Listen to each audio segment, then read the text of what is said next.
Greetings, everyone, and welcome to another live edition of Let's Talk Tech Ladies Unplugged. And we are celebrating Women's History Month all month long.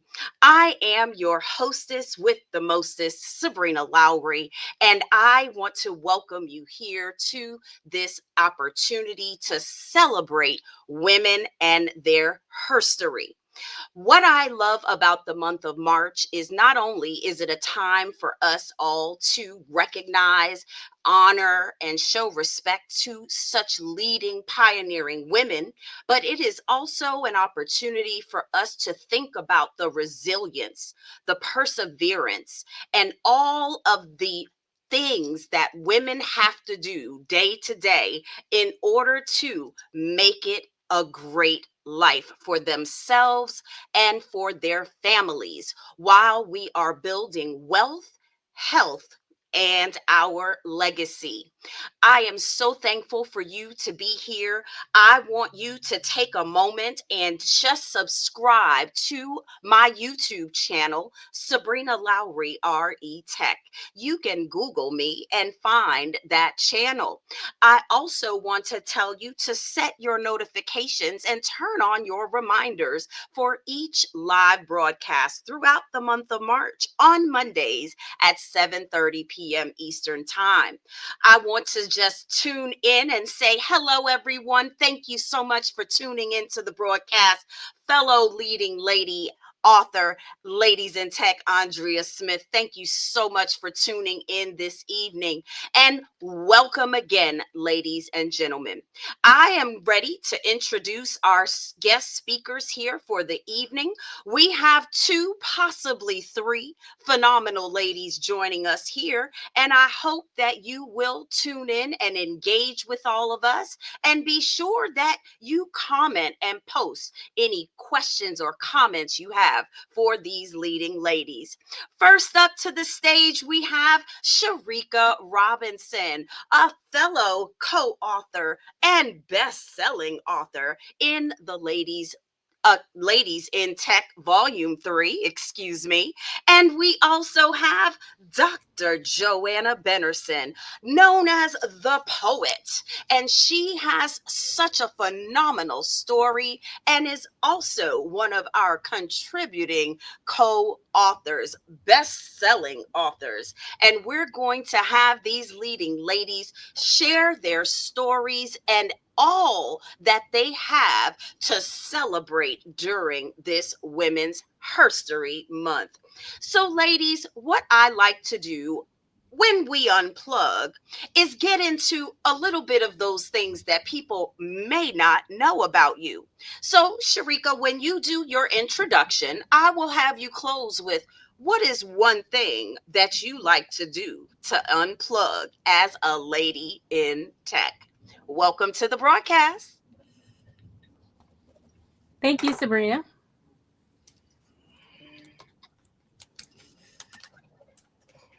Please introduce yourself.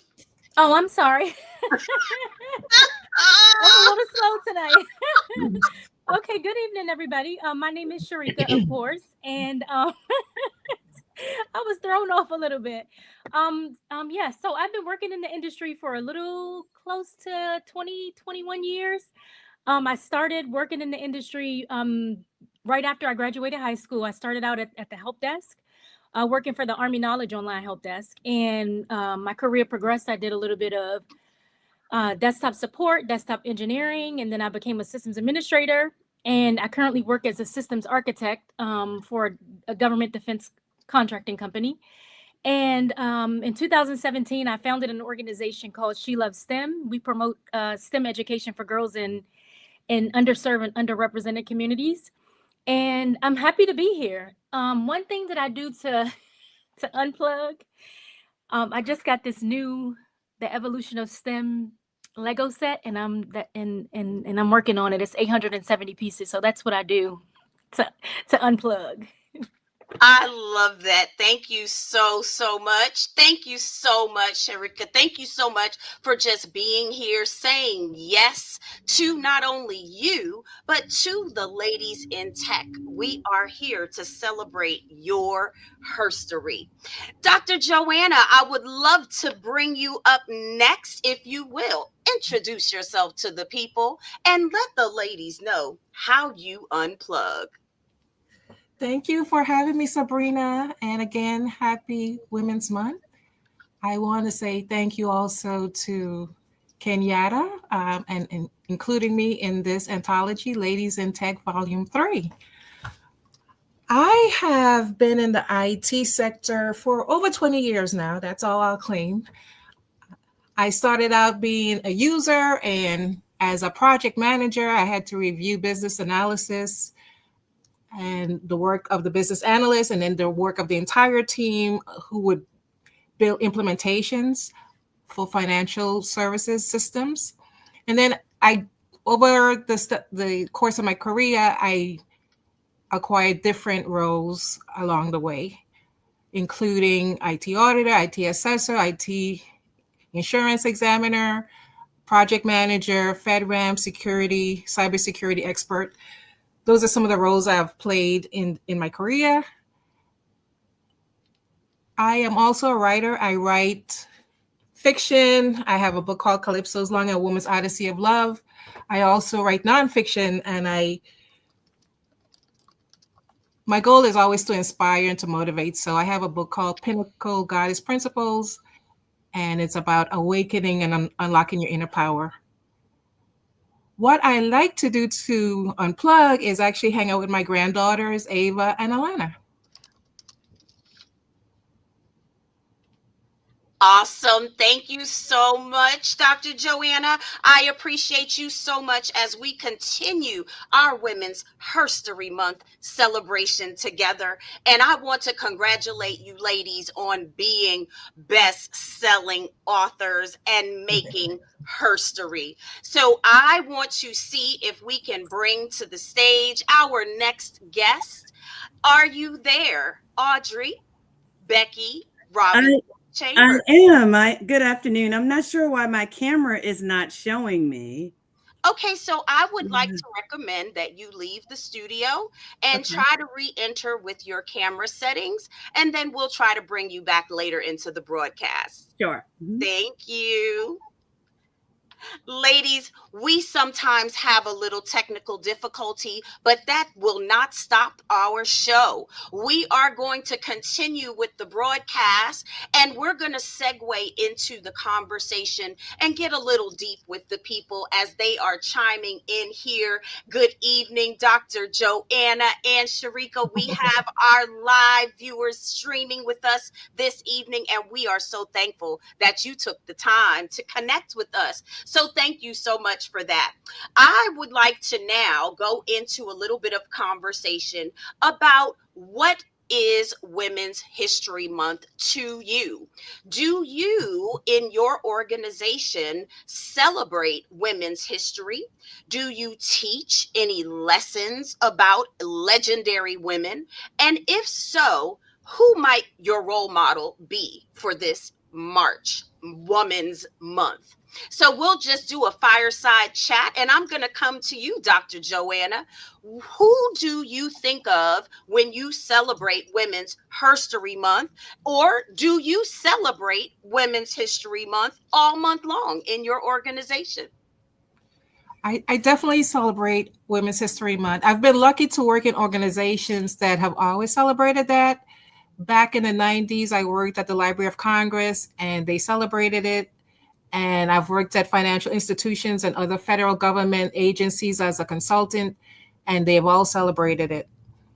Personally, I like to look to Eleanor Roosevelt as a woman in history, especially in American history, who really pushed the envelope for women and also for minorities. Because of her historic plane ride with the Tuskegee Airmen, they were actually allowed to enter into active service. And then personally, I grew up in the US Virgin Islands, which back in colonial times was under Denmark. It was known as the Danish West Indies. And even with the end of slavery, similar to the Reconstruction era here in the US, people were free, but they couldn't really benefit and profit from their work. So we had someone that is a national hero to us. Her name is Queen Mary, and she did something that's called the fire burn, and it caused the colonial owners to actually treat the workers more fairly. So for me, I look at those two type of women during Women's History Month and throughout the year for inspiration and guidance. Oh, I love that. And those are definitely legendary women to be celebrated. How about for you, Sharika? My organization definitely celebrate Women's History Month. On our homepage is a bunch of pictures of women in all different positions within our company. And personally, I mean, I think of within arm's reach, of course, my mother, my grandmother, because though they were the first two examples of women, resilient women, in my life, and I'm thankful for both of them. And I guess, I mean, I think of a bunch of women: Maya Angelou, Mae Jameson, Zora Neale Hurston. I mean, it's the list goes on. Yeah. That's awesome. And you know, all of these names should be familiar to most, but you might just be educating the newbies and the new millennium on some inspirational leaders that have made history and made their mark in the world, right? And so Hmm. that's what Ladies Unplugged is all about, ladies and gentlemen. Welcome to another edition of Let's Talk Tech Ladies Unplugged. I'm so thankful for you all being here. And we've got our live streamers showing love in the audience. All right. That is for you, Dr. Joanna. We thank you so much for your friends and family tuning into the broadcast today. And we want to encourage those of you to share this broadcast. Tell your people that we are live now. Post your comments and get involved with the conversation and let us know who is streaming with us. Alana and Ava are here. Hey, shout out to the family. We love when you show support. Dr. Joanna, how does that make you feel seeing the family tuning into the broadcast? Well, as you see, I light up, right? So Absolutely, absolutely. And so I want to continue our conversation with our audience and continue to let everyone know that you are here with the Ladies Unplugged. And what we have done as a collaborative spirit is we've got a best-selling book that just launched, ladies and gentlemen, and we are going to host a live book launch in Towson, Maryland on March 29th. And we want you all to get involved and stay involved and be sure to follow each of us and stay in tune for the updates that we have coming up for you later in the broadcast. So, our next conversation is going to shift just a tad bit. And because we have just completed a major project together, we want to back up and talk about what led you to sharing your story in the book and what your chapter is about.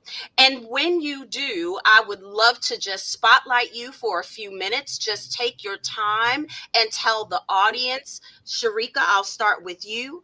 Tell us about your journey into your leadership role and what led you to be a contributing author for later Ladies in Tech. So originally, I wanted to be a part of volume two, but the timing wasn't right. I had a lot going on in my personally with my kids going to college and just a lot. It was I said I don't want to commit to. I don't want to try to join something that I can't give 100% to. So when the opportunity came around to do volume three, I of course said yes. And I told Kenyatta, I said, I'm not necessarily a leader per se or a leader by title, but I have a lot of influence. I don't think you necessarily have to have the title of a leader to be considered a leader or, to lead people. And my chapter is about passion, my passion for tech, how my passion keeps me in tech, and how my passion is not going to let, anybody stir me away from tech. Because I had a conversation with my cousin today, and she was a little discouraged because, we're outnumbered. It's no secret. But I told her, I said, um, don't let anybody tell you or make you feel like you don't belong in a place where you belong. You've worked hard, you have the skills, the credentials, and the wherewithal to be where you are. So that's realistically why I share my story, because I know that a lot of women feel like, they're not, where they're supposed to be working in this industry because it's so male dominated. But you are right where you're supposed to be if you're here. And don't let anybody tell you anything different. But that's exactly why I share my story. And that's an important reason why we all need to share our story, because there are people that feel like there's no one that looks like me where I Mm-hmm. want to go. There's no one that has been there before me. And maybe I'm the first, but I'm too scared to be the first. And so that is a part of our leadership journeys, especially as ladies in tech. The technology industry continues in 2025 to be a male dominated industry. But we are here to change that trajectory of the next generation and help them see into the future where possibilities lie. So, Mm-hmm. ladies and gentlemen, we are talking about the brand new best selling book, Ladies in Tech, Volume 3, The Strength, the strategies, and the lessons of women leaders. And we are here to encourage you to support us, support the movement, and get involved with the Ladies in Tech. So, Dr. Joanna, I would love to shift the conversation to you, and be sure to say hello, Adelina, one of our best selling contributing authors. Thank you so much for tuning into the broadcast this evening. We truly appreciate it. And Dr. Joanna, please share your story of your leadership journey and your chapter of the book. My leadership journey in my career began with me being a CPA and working on financial systems. And then, as you know, we had Y2K, and then there was SOX compliance. And we learned that a lot of the data in the systems was not readily available. It seemed to be hidden. Only certain people had access to that, or there was limited visibility to that type of data. And that's when I switched into technology management. I got my Master's of Science in Technology Management from the University of Maryland, College Park. And then as I worked as a project manager, I worked in different aspects of implementation. And so with that, I had to often not only engage the IT team, your developers, your DBAs, and so forth, but I had to spend a lot of time with the stakeholders and the end users and make sure that they were comfortable and they understood what was happening. And I've since switched into risk mitigation and making sure that controls are in place for our IT systems.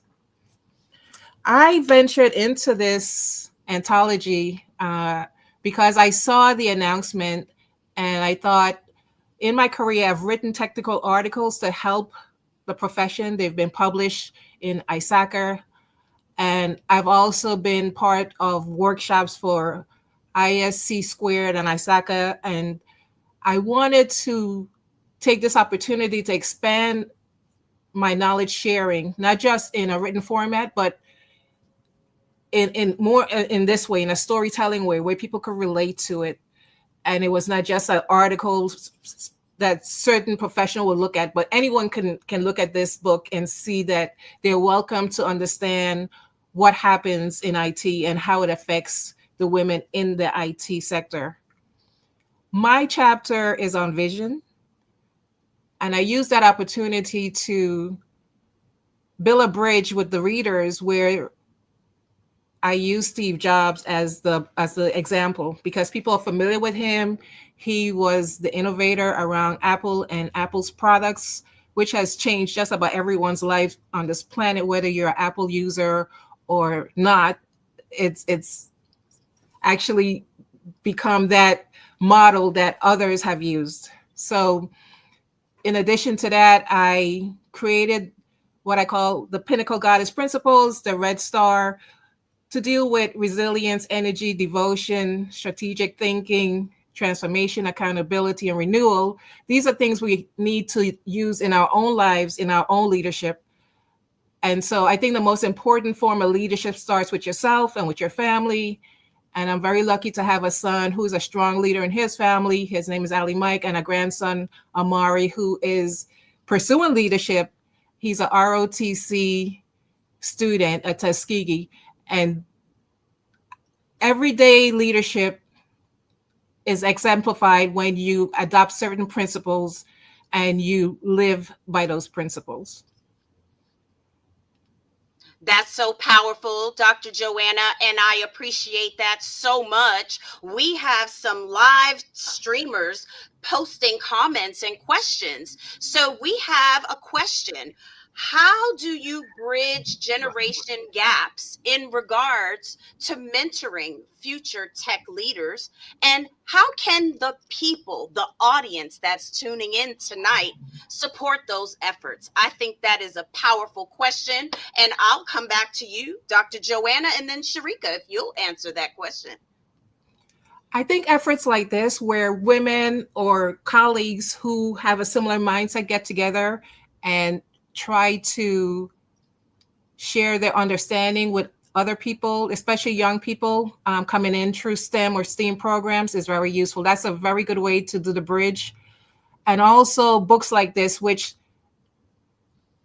any common person, everyday person can use and, open up a chapter and not be overwhelmed, but they can see how a particular individual was able to charter this course and look at, emotional intelligence or vision or whatever that chapter specializes in, but they're real practical examples that they can use. I personally believe that the best way to influence anyone is by allowing them to model behaviors. And so I think when people see something and it's more accessible to them, they are more willing to try it. I agree with that wholeheartedly. I think that's a great answer. Sharika, what about for you? I definitely agree with Dr. Joe. I always think of when I think of bridging generational gaps, I always go back to the babies. I'm like, we have to expose them at an early age because I don't think that we should force a kid to force our children to do anything, or tell them what they should do. Just take them to it, expose them to it, take them to the science fair, take them to take them to uh the rockets launch down in Florida. Expose them to things that they don't necessarily see every day or that they don't have access to. Oh, and look for programs that that's going to expose them to STEM. I I don't. I just my mind always goes to. I'm drawing a blank, but I'm not necessarily drawing a blank. But I just have so many thoughts in my head. But I always go back to the babies. I'm like, I know they try and put stipulations on the children and say, oh, this is for this age, this is for that age. I don't believe that. Let them see it, teach it to them. It'll start a conversation, and then we expand and expound upon that. That's what I think. I love that. And is there an age that is too young for that No, modeling? absolutely not. Exactly. And I am 100% on the same boat with you ladies. So my answer to that question is in collaboration. And that is my chapter title. And so I do collaborate with the youth. I collaborate with the adults of the world. And so what collaboration looks like and what I talk about in the book, in my chapter, is how to use the collaboration formula. And I came up with a formula for you all. And I want you all to get the book so that you too can get the formula. Okay. I don't want you to not understand and recognize when opportunities are right there in front of you. And so it looks just a little something like this. How could you collaborate with the youth? Well, you could start by showing up at your child, your niece, your nephew, a church member, a family member, a neighbor's child, and do a supporting that local school. That's one of the ways.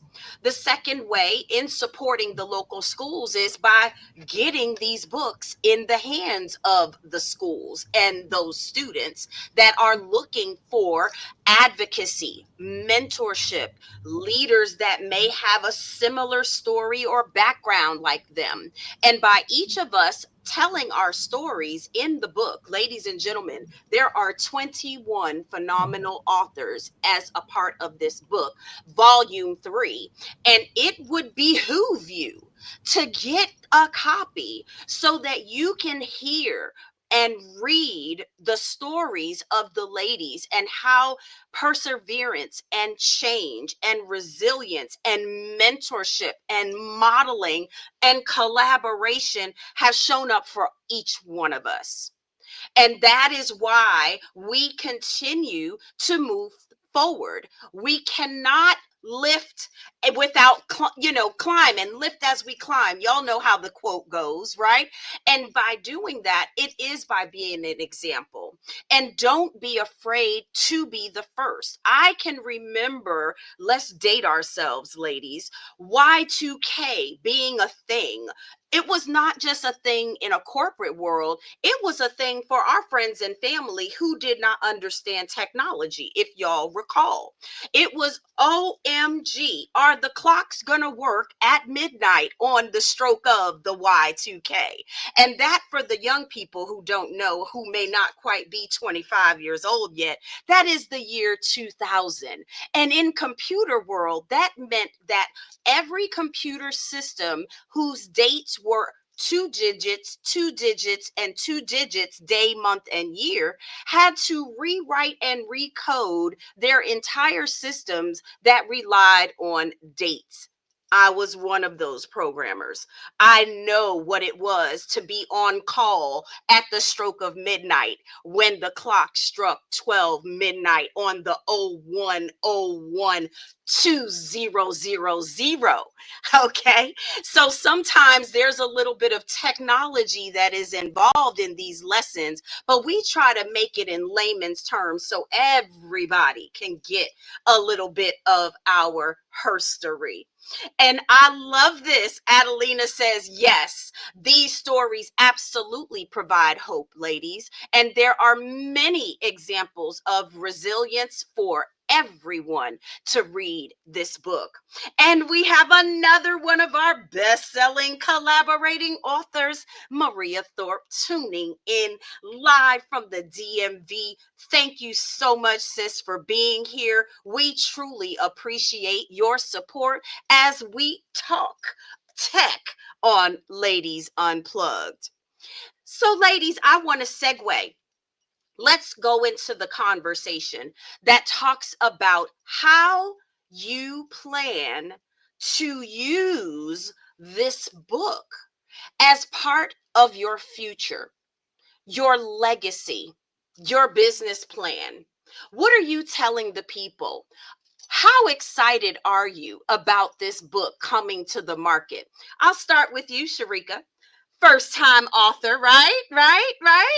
It's my second anthology, but Second anthology. Let's go. Let's go. but the first one that's that's related to tech, the Yes. baby. Yes. I'm very excited about it. I actually forgot that the books were coming. They were on my porch on Saturday morning, And I'm like, what did I get? Why is the box so big? And then I opened it up and I'm like, oh goodness. I had so many things to do on Saturday and I was like, I can't even leave the house because I'm so excited. I wanted I cracked the book open already. I'm like, I need to start reading already so I can see everybody's stories. But I'm gonna share the book with everybody. It'll be just like it was when I graduated high school.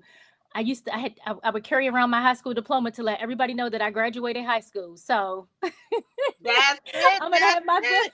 I'm gonna have the book, and I'm gonna let everybody know this is my second anthology, and this one is a number one bestseller in 3 categories. Let me not forget that. But this is a book of amazing stories with 21 beautiful women, and I'm happy to be a part of it. Get you a copy, and it could potentially change your life. I totally agree. And I second that. Dr. Joanna, how about for you? How will you use our volume 3 best selling book as part of your legacy and continue celebrating Women's History Month? I was very excited to be part of this particular anthology because I've been involved in about 7 other best-selling anthologies. Many of those dealt with motivation or mindset, resilience. The last one I was involved in was with Les Brown. It's called the Motivation Manifesto. And it was a book that will help motivate people.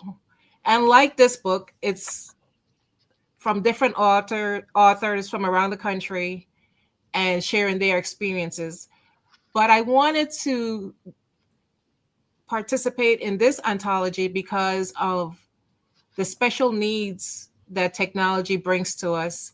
And as part of that whole selection of books that I'm a part of, I wanted something that represented my career, something that I've worked on, even though I'm moving more and more into inspirational writing and motivational speaking. I wanted something that, as we talked about before, if there's someone who wants more information about information technology, especially as quickly as information technology moves, now we went from blockchain into AI, and now we have like Copilot. I have friends calling me up saying, what is this Copilot? I'm like, why is it rewriting my stuff without me doing anything? So I wanted to bring this to the table and add that to my library of books that I've participated in. I love that. And that is similar to my reason and my backstory as to why I chose to share my story and my journey. And for me, collaboration was the theme. Mhm. When our visionary author, Kenyatta Powers Rucker, gave us our application to participate in the book.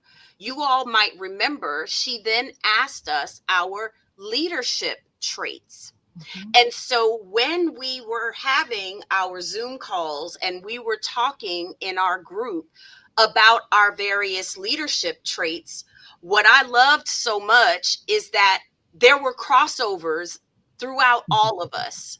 There was a little bit of this trait and a little bit of that trait. And collaboration was not just one of my traits, but I also had that testimony of resilient leadership. That resilient leadership is that we're go-getters. Yes.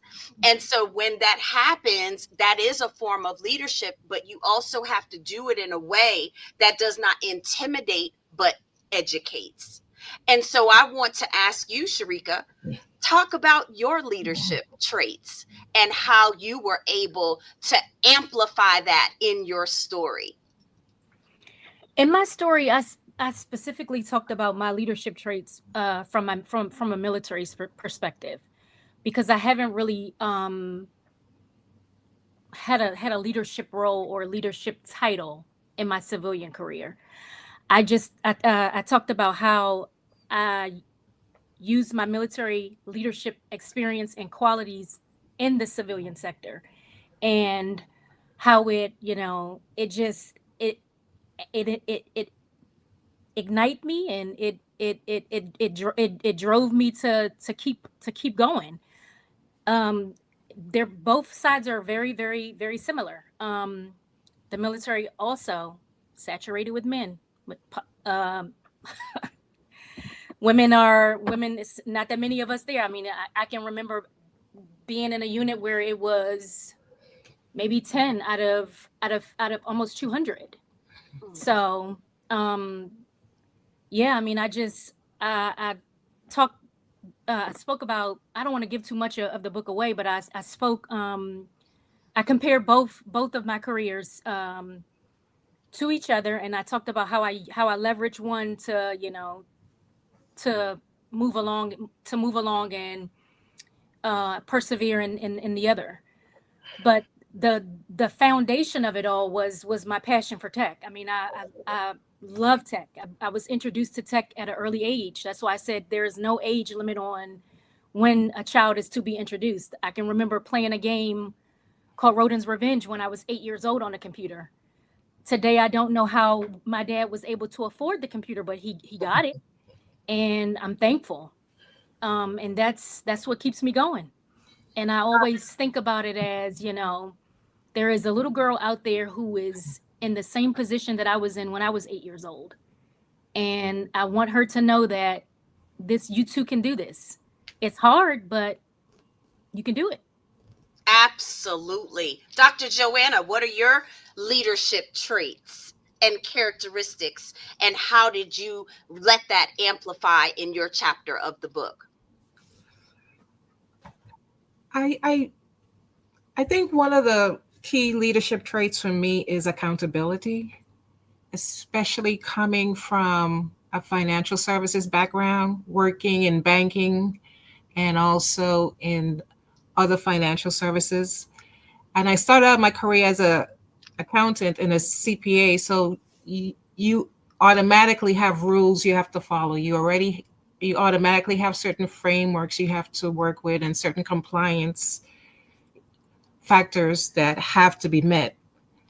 And then as I moved into IT, especially as we talked about in that Y2K era, as you said, you made all those changes in programming, but we still were holding our breaths because we didn't know what was going to happen at midnight that night, right? We weren't sure if it was all that work was actually going to be reflective of our efforts. That's And so luckily it true. worked. But one of the things we learned, collectively, was that a lot of the information, let's say the programmers or the developers had, they weren't readily available to other people. They weren't readily available as handoffs from one developer or one development group to the other. And so luckily with technology over the last few years, things have changed a lot. We've gone a lot from hard coding now to soft coding. We have quicker iterations. We have gotten rid of a lot of legacy systems. We have it's easier to spin things up and make them work. But we have to be accountable as we do those things. We don't want rogue agents in there.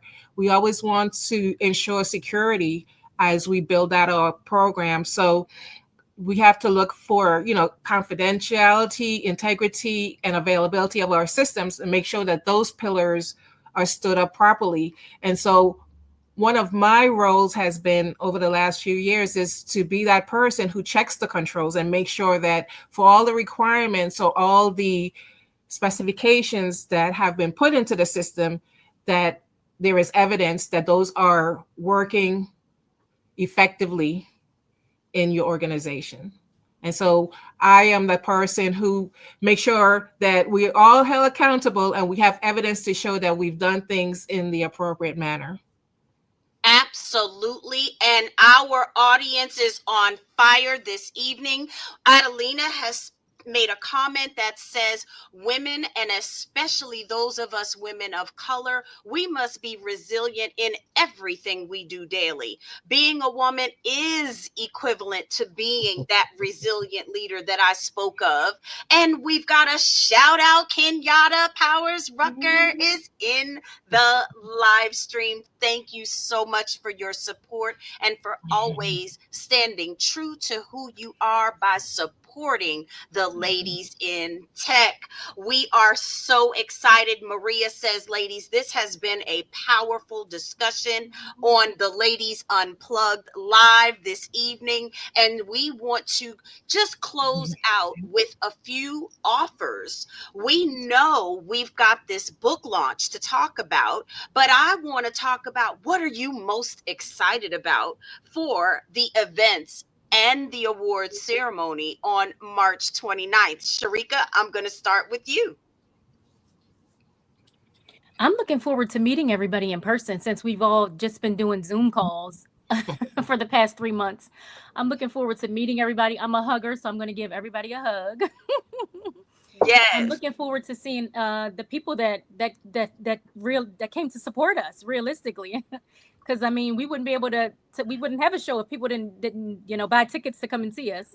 that's right. Um, Thank you to Kenyatta again and again and again and again. Um, yeah, I'm looking forward to seeing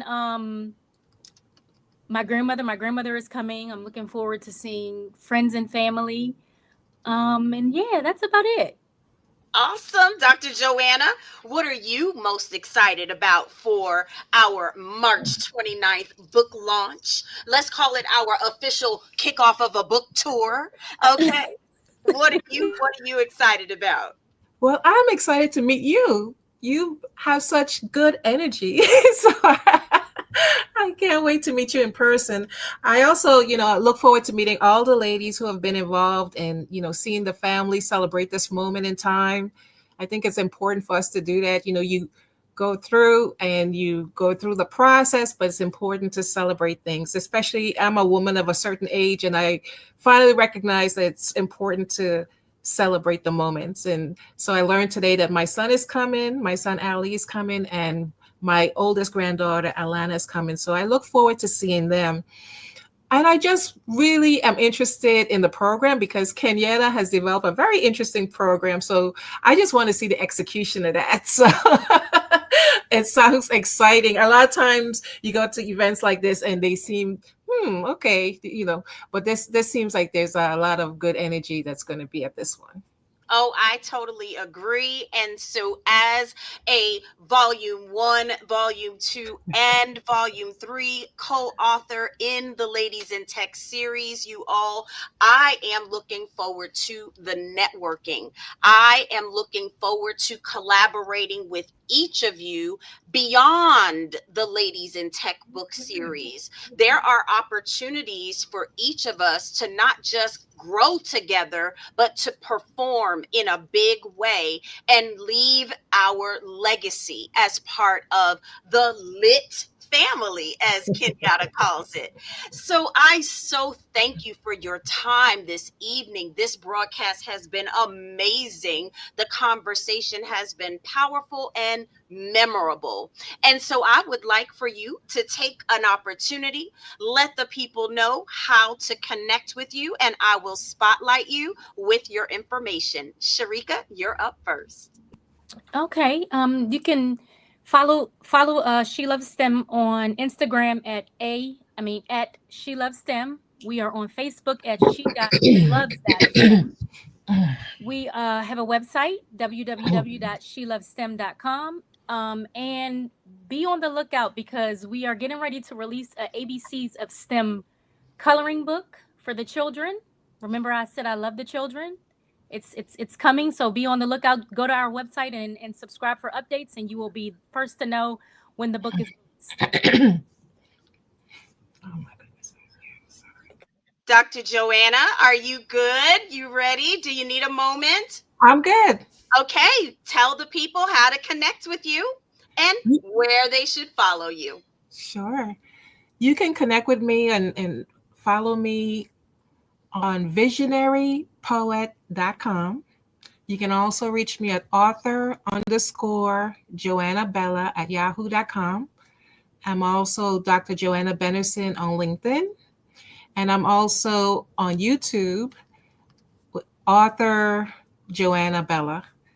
And YouTube is a little bit of fun for me because I've created some short videos that go along with my poetry that are in my books, Pinnacle Goddess Principles and Calypso's Longing, a Woman's Odyssey of Love. That is awesome. Thank you so much. And ladies and gentlemen, I am your hostess, Sabrina Lowery, also known as the Tech Evangelist. And my tagline is that I take the stress out of tech by providing you with the tech support that you need that the Geek Squad can't give you. So if it is your journey to solve a few technical issues, we want you to be sure to connect with me, the Sabrina Lowery. That is Sabrina Lowery on all the platforms. And just Google my name. And I promise you, all of my technical work behind the scenes will find you on the page one to connect with me. So I am on YouTube, LinkedIn, Facebook, TikTok, Twitter, now known as X. Y'all know there's a platform called Lemonade that is close to that TikTok platform.